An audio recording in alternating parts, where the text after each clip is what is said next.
I qualified for MDRT for the first time back in 1988, I attended my first meeting in Toronto in 1989. And I expected to go to this annual meeting and really find out the secret to success. I thought the people that I would meet there would be completely different to me, and I'd be able to work with them to find out exactly what their secret was. But when I got there, I found out that they were all very similar to myself. There were some minor changes, but not anything that was remarkably different to me. The thing that changed when I mixed with these people was that my thinking changed. There was no secret. It was a matter of hard work and focusing your time. And this slide here shows exactly what I mean. If you look at this, as it says, qualifying members for MDRT, if they're working a 50-hour week, will only spend 13 hours per week in face-to-face time with clients and prospects. Quarter of the table, 22 hours per week, or 44% of their time. Top of the table members will spend 50% of their time face-to-face with prospects or existing clients. And that is basically the difference between someone who qualifies or just qualifies for MDRT and people who are top of the table. So it's really a pretty simple rule of math. What do you need to do? Where do you need to focus to make sure that your production improves? So once again, a turning point. What could I do differently to what I was currently doing? Didn't mean dramatic changes. It meant that instead of spending 20% of my time in front of clients, move it up to 26, or if I was doing 26% of my time with clients, move it to 44. And as you can see, the difference between quarter of the table and top of the table is really only 3 hours difference per week. But it's focused time. So, once again, get back home and start working on what I had to do this. So, started working out in my calendar what I had to do, how I had to focus my time, how I had to spend more time with clients, and worked about doing that. The other thing it taught me was that these people, so I mentioned they focus their time, they make sure they're spending more hours in front of clients, but they've overcome the fear of rejection and asking for referrals. Once again, to use another quote, Simon Sinek says, if you know the why, the how will come. If you have a clearly defined reason for achieving something, you'll work out how to get there. Basically, that's what Simon Sinek says. Work hard, do the things you need to do, and it will all work out. It's a matter of knowing where you want to go, and the how will get you there. I would encourage everyone here today who doesn't focus their time, has too many things going on, or if they have a fear of rejection, if they're scared about asking their major clients for referrals, make a commitment that when you get back to your office on Monday, sit down, work out who these prospects are who can help you, go and see them for some referrals, and if you have a prospect that you haven't had the courage to go and talk to, pick up the phone and see what happens. There's no harm in doing things that you're scared of. As we say with Eleanor Roosevelt, do something that scares you every day. And it doesn't necessarily have to be anything that's going to push you too far out of your comfort zone, but just those little steps, bit by bit, change things. And that's what changed me after attending my first MDRT annual meeting. Previously, I'd been moving along year by year, improving gradually, but after that first meeting, I said, right, okay, I'm going to start doing some things that scare me a little bit. I'm going to start asking for bigger referrals. I'm going to start to talk about clients about the bigger issues that they have.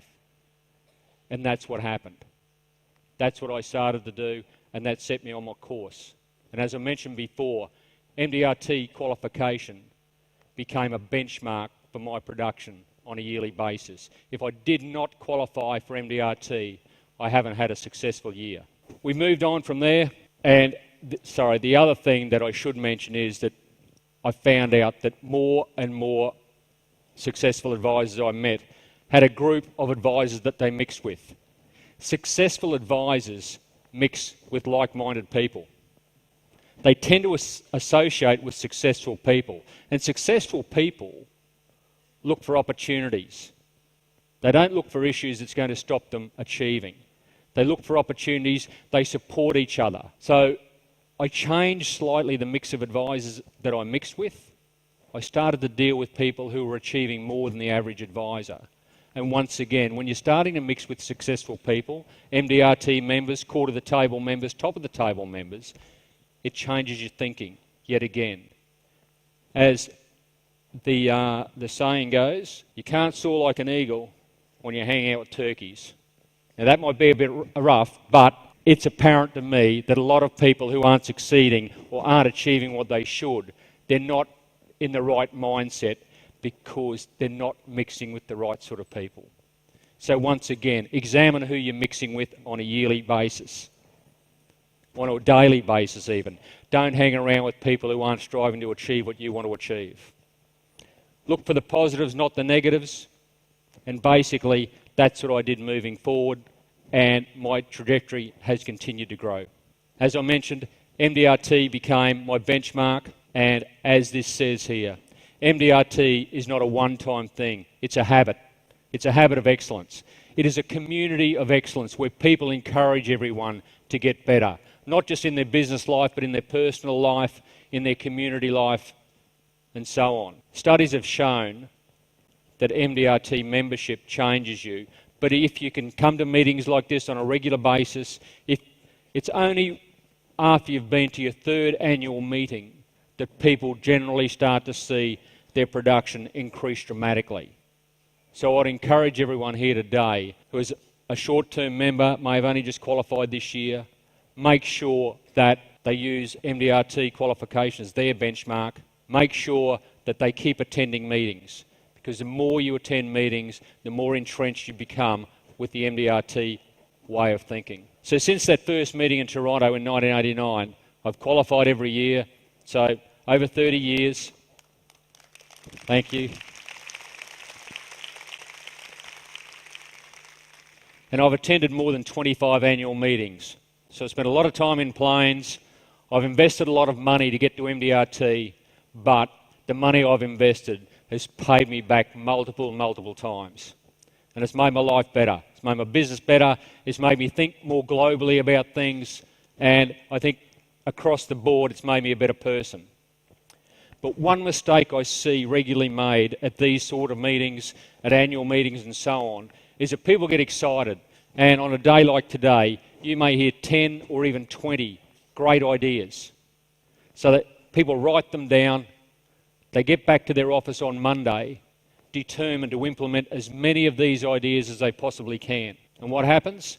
They end up implementing none of them. In actual fact, attendance of a meeting like today is really only successful if you can implement maybe one, maybe two ideas that you have. What I would encourage everyone here today to do is pick one or two really good ideas that you think may have an impact on your business. Maybe prospecting, maybe closing, maybe how you deal with clients. But just pick one or two. Implement it in your business. But once again, to hold yourself accountable, pick one of your work colleagues, one of your buddies, your life partner, your spouse, whatever, but tell them what you are going to do and report back to them in 2 weeks that you have actually implemented that into your business and what impact it has had. Everyone who I see at an annual meeting or at a meeting such as this, I ask them, what have you learnt today? What are you going to implement in your business? Because if you don't pick up one idea and implement it, could well have wasted your time. So what else have I learnt in this 37 years that I've been in the industry, as well as the ups and downs? I've learnt that once you become established in your business, once you've got some cash flow behind you, you should start to specialise. Because if your target market is this wide, it's very, very hard to bring it in. Whereas if your target market is more focused, like a specialist, medical specialists earn far more money than general practitioners. Specialists in the financial services industry earn far more money than general practitioners. So determine what market you would like to work in. determine that you will learn as much about the target market as you can, what challenges these people in your target market, what advice they're really after, what products they should have, and become an expert in that market. In my office, I specialise in business insurance. So business insurance, obviously for business people, shareholder protection, key person insurance.